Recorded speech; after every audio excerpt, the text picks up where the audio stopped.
ನಮಸ್ಕಾರ ಸ್ನೇಹಿತರೆ, welcome to Rohini's kitchen. ಇವತ್ತು ಗಣಕೆ ಸೊಪ್ಪಿನ ಬಸ್ಸಾರು ಮಾಡ್ತಾಯಿದ್ದೀನಿ. ತುಂಬಾ ರುಚಿಯಾಗಿರುತ್ತೆ, ಹೆಲ್ತಿ ರೆಸಿಪಿ. ವಿಡಿಯೋ ಶುರು ಮಾಡೋಣ.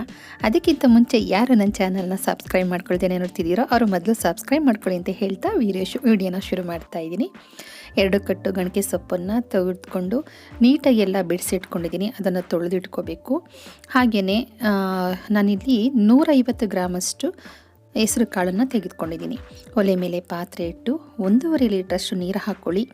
ನೀರೆಲ್ಲ ಚೆನ್ನಾಗಿ ಕುದ್ದ ಮೇಲೆ ಹೆಸರು ಕಾಳನ್ನು ತೊಳೆದು ಕುದಿತಿರೋ ನೀರಿಗೆ ಹಾಕೋಬೇಕು. ಹೆಸರು ಕಾಳು ಒಂದು ಅರ್ಧ ಭಾಗ ಬೇಯಲಿ. ಅರ್ಧ ಭಾಗ ಬೆಂದಾದಮೇಲೆ 1 ಹಿಡಿ ತೊಗರಿಬೇಳೆನ ನೀಟಾಗಿ ಹಾಕೋಬೇಕಾಗತ್ತೆ. ತುಂಬ ಬೇಯಿಸ್ಬಿಟ್ರೆ ಇದು ಬೆಂದೋಗ್ಬಿಡುತ್ತೆ. ಹಾಗಾಗಿ ಅರ್ಧ ಭಾಗ ಬೆಂದ ಮೇಲೆ ನೀವು ತೊಗರಿಬೇಳೆನ ಹಾಕ್ಕೊಳ್ಳಿ.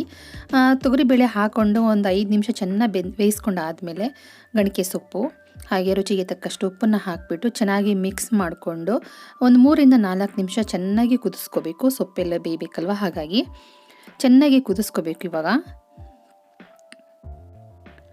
ನೋಡ್ತಾ ಇದ್ದೀರಲ್ಲ, ಚೆನ್ನಾಗಿ ಸೊಪ್ಪು ಕಾಳೆಲ್ಲ ಬೆಂದಿದೆ. ಇವಾಗ ಕಾಳನ್ನು ಬಸ್ಕೊಳ್ತೀನಿ.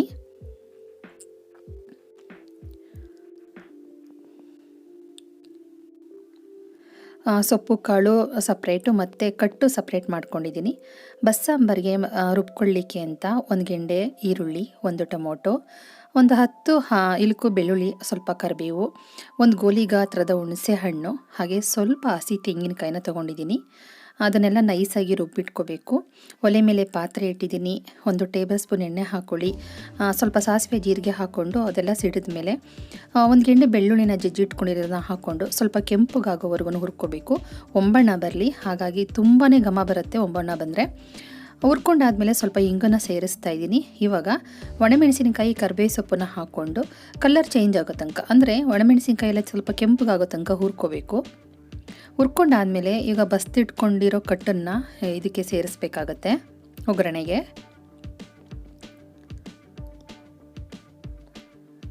ಕಟ್ಟನ್ನು ಸೇರಿಸ್ಕೊಂಡಾದ್ಮೇಲೆ ಬೇಳೆ ಸಾಂಬಾರು ಪುಡಿ 1.5 ಟೇಬಲ್ ಸ್ಪೂನ್ ಅಷ್ಟಿದೆ, ಅದನ್ನು ಸೇರಿಸ್ತಾ ಇದ್ದೀನಿ. ಇವಾಗ ಚೆನ್ನಾಗಿ ಮಿಕ್ಸ್ ಮಾಡಿಕೊಂಡು ರುಬ್ಬಿಟ್ಕೊಂಡಿರೋ ಮಸಾಲಾನ ಸೇರಿಸ್ಕೊಡೋಣ. ನೋಡ್ತಾ ಇದ್ದೀರಲ್ಲ, ಇದೇನೇ ರುಬ್ಬಿಟ್ಕೊಂಡಿರೋದು. ನೀವು ಇವಾಗ ಸೇರಿಸ್ಬಿಟ್ಟು ನಿಮಗೆ ಎಷ್ಟು ಅದಕ್ಕೆ ನೀರು ಬೇಕೋ ಅಷ್ಟು ಅದಕ್ಕೆ ನೀರು ಹಾಕ್ಕೊಳ್ಳಿ. ಬಸ್ಸಾರು ಗಟ್ಟಿ ಇದ್ದರೆ ಚೆನ್ನಾಗಿರೋದಿಲ್ಲ, ಸ್ವಲ್ಪ ತೆಳುವಾಗಿದ್ರೇ ತುಂಬಾ ಚೆನ್ನಾಗಿರುತ್ತೆ. ನೀರು ಎಷ್ಟು ಬೇಕೋ ಅಷ್ಟು ಹಾಕ್ಕೊಂಡು ಚೆನ್ನಾಗಿ 3 ರಿಂದ 4 ನಿಮಿಷ ಕುದಿಸ್ಕೊತು ಅಂದರೆ ಬಸ್ಸಾರು ರೆಡಿಯಾಗುತ್ತೆ ಸ್ನೇಹಿತರೆ. ಇವಾಗ ಸೊಪ್ಪು ಕಾಳಿಗೆ ಒಗ್ಗರಣೆ ಕೊಟ್ಕೊಡೋಣ. ಒಲೆ ಮೇಲೆ ಬಾಣಲೆ ಇಟ್ಟು 1.5 ಟೇಬಲ್ ಸ್ಪೂನ್ ಎಣ್ಣೆ ಹಾಕಿ, ಹಾಗೆ ಎಣ್ಣೆ ಕಾದ್ಮೇಲೆ ಸಾಸಿವೆ ಜೀರಿಗೆ ಹಾಕ್ಕೊಂಡು ಅದೆಲ್ಲ ಚೆನ್ನಾಗಿ ಸಿಡಿದ ಮೇಲೆ 2 ಒಣಮೆಣಸಿನಕಾಯಿನ ಹಾಕ್ಕೊಂಡು ಸ್ವಲ್ಪ ಹಾಗೆ ಬಾಡಿಸ್ಕೊಳ್ಬೇಕು. ಹಾಗೆ ಒಂದು ದಪ್ಪದ ಈರುಳ್ಳಿನ ಸಣ್ಣದಾಗಿ ಕಟ್ ಮಾಡಿ ಇಟ್ಕೊಂಡಿದ್ದೀನಿ, ಅದನ್ನು ಸೇರಿಸ್ಕೋಬೇಕು. ನೋಡಿ, ಸೇರಿಸ್ಕೊಂಡಾದ್ಮೇಲೆ ಸ್ವಲ್ಪ ಉಪ್ಪನ್ನು ಹಾಕ್ತಾ ಇದ್ದೀನಿ ಈರುಳ್ಳಿ ಬೇಯಲಿಕ್ಕೆ ಅಂತ.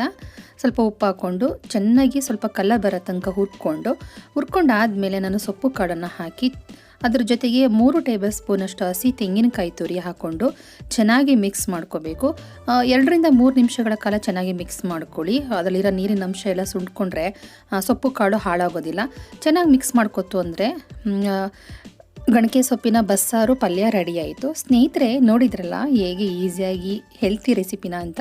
ಮುದ್ದೆ ರೈಸ್ಗೆ ತುಂಬ ಚೆನ್ನಾಗಿರುತ್ತೆ. ಈ ವಿಡಿಯೋ ಇಷ್ಟ ಆದಲ್ಲಿ ಒಂದು ಲೈಕ್ ಕೊಡೋದನ್ನು ಮರಿಬೇಡಿ. ಹಾಗೆ ಹೊಸ್ದಾಗಿ ನೋಡ್ತಾ ಇರೋರು ಸಬ್ಸ್ಕ್ರೈಬ್ ಮಾಡ್ಕೊಳ್ಳಿ. ಸಬ್ಸ್ಕ್ರೈಬ್ ಮಾಡ್ಕೊಂಡ್ಮೇಲೆ ಪಕ್ಕದಲ್ಲೇ ಇರೋ ಬೆಲ್ ಐಕಾನ್ನ ಪ್ರೆಸ್ ಮಾಡಿ ಆಲ್ ಅಂತ ಸೆಲೆಕ್ಟ್ ಮಾಡಿ.